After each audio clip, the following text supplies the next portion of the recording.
Yo, what's going on, guys? In today's video, I'm going to be showing you where you can find 5 pals in the beginning of the game that will make your adventure starting out a lot easier, especially when it comes to traversing the map, combat, and mining resources. So first up on the list, we have Rush Roar, and what makes him so good is he is a miner, so as long as you have a stone pit back at your base, he will work it and he will passively produce you stone, and he has this reckless charge skill that when you use it and you run into the stone deposits out in the world, he will break them apart and he'll also gather you some stone from that. And after crafting his saddle, you're going to be able to mount him as well. But if you're looking for this dude, if you see right here on the heat map, he is located right in the middle of this little beginner island. So this is exactly where we start the game. We're going to go past the grassy behemoth hills to right over here to where the small settlement is.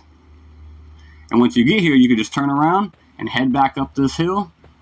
And when you're coming over here for the first time, you'll probably pass a few rush roars coming over here. But if you're doing it, you're going to want to just fast travel away and then fast travel back, and all the pals should respawn. And as you can see, there is a rush roar right here, rushing right at me. But after you go ahead and capture him, you're going to want to make sure you go to your technology tree and unlock the rush roar saddle. And after you unlock that, make sure you go to your pal workbench and craft it. And that's going to allow you to mount him and get around the map much faster than if you were just running by yourself. So now that we've captured him and we have created our saddle, let's go ahead and hop on him, test this run speed here. I mean, it's not the fastest in the world, but it's pretty decent. Let's try this reckless charge into some rocks. Boom, we just got 31 stone. Let's try it again, got 37 stone.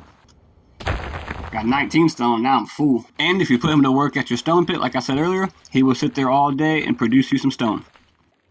And now the second pal we're going to be taking a look at is Lift Monk. Now what makes Lift Monk cool is he actually does a lot of things at your base. He can make wood, he can plant stuff, he's a good handy worker, and he can make medicine. He can gather stuff and put them in chests, and he has a pretty cool combat feature. So in order to find this dude, if we take a look at the heat map here, it shows a whole bunch to the north and the west of us. But we're going to head north simply due to the fact that there is a fast travel point up here at the Fort Ruins, which is located just north of the level 11 Chillet boss fight. But when you come to the Fort Ruins, there's a very good chance that you'll just see lift monks everywhere as soon as you fast travel here. Sometimes there may be just a couple, sometimes there may be none. You just have to fast travel away and then come back. As you see, I just got here and I do see one. I came here before and seen like 20 of them just running around. Unfortunately, we just got one this time, but that's all we need. So once you capture this bad boy, you're again going to want to go to your technology tree and unlock Lift Monk's submachine gun. And once you unlock it, don't forget to go back to your crafting workbench and craft it. And that's going to unlock his partner skill, which will let him climb on top of your head and start shooting at the enemies with the submachine gun for pretty good damage too. But the real reason why you want a lift monk or multiple lift monks is to bring them back to your base, because like I said, they can plant, they can make medicine, they're very good handymen, and for the beginning of the game, they're very good at making you wood. So between the lift monk and the rush roar, you should have all your stone and wood needs covered until you rank up and unlock better stuff. So the third pal we're going to be taking a look at here is called Nightwing, and for no other reason than he can fly. If you put him at your base, all he does is gather stuff. He does have a gathering level 2, and he's got some pretty decent combat moves to fight, but we really just want him to fly instead of running around all slow. So if we take a look at the heat map here, we will see he's pretty much everywhere on this beginner island. But where I like to go is I like to fast travel over here to the grassy behemoth hills.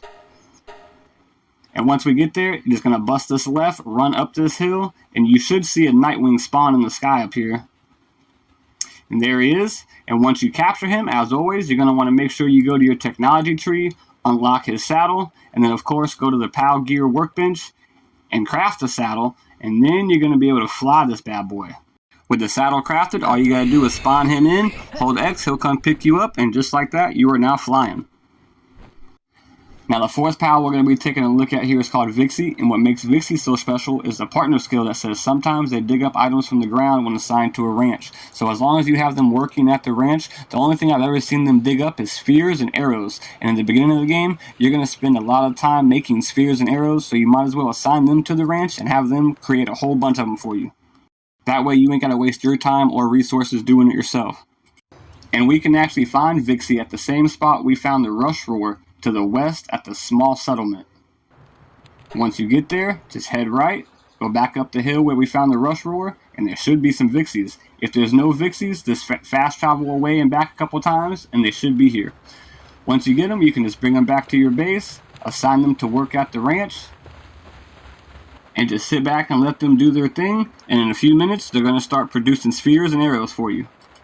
So as you can see, it's nighttime now, and about 4 in-game minutes has went by, and they have dropped me like 5 or 6 spheres already, and 1 stack of arrows. But I want the spheres more than the arrows anyway.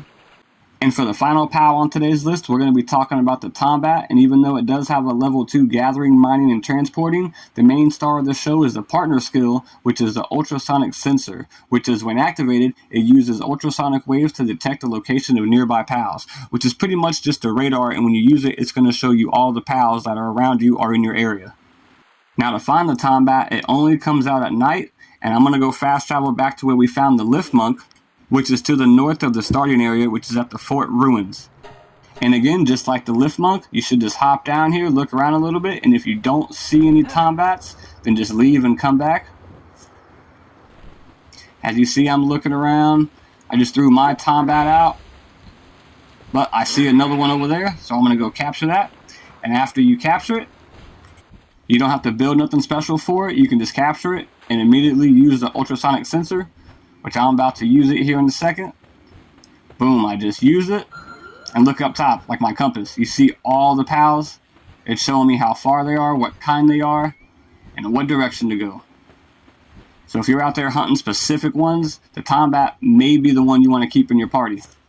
And with all that being said, guys, that's going to wrap up my list for the 5 PALs anyone starting their adventure here in PalWorld is going to need.